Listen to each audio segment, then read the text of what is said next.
The biggest conservation issue to deal with Manning Clark House is the protection of the timber. Timber will last for decades, if not centuries, if adequately protected. And adequate protection in this particular case is keeping a decent solid coat of paint over all the timber. Otherwise it will rot and deteriorate and ultimately need to be replaced.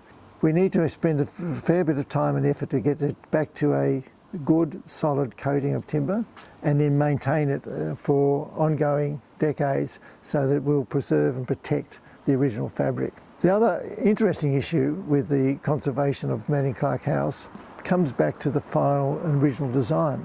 The design actually encouraged sun penetration to the north and into the living spaces and into the main bedroom.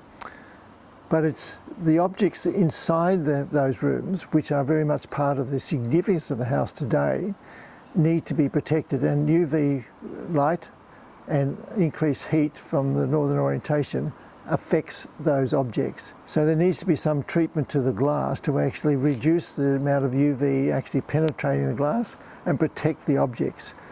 Because the objects and the building are part of the significance of the site. It's not only Boyd's design and Boyd's influence and the Manning Clark living in the house, it's how they lived and the objects which they purchased and the objects which were part of their life.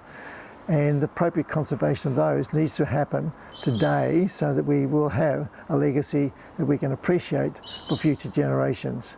So there are challenges here, but they can be met and need to be met if we're going to have the Manning Clark House as part of our heritage and a legacy for future generations to enjoy.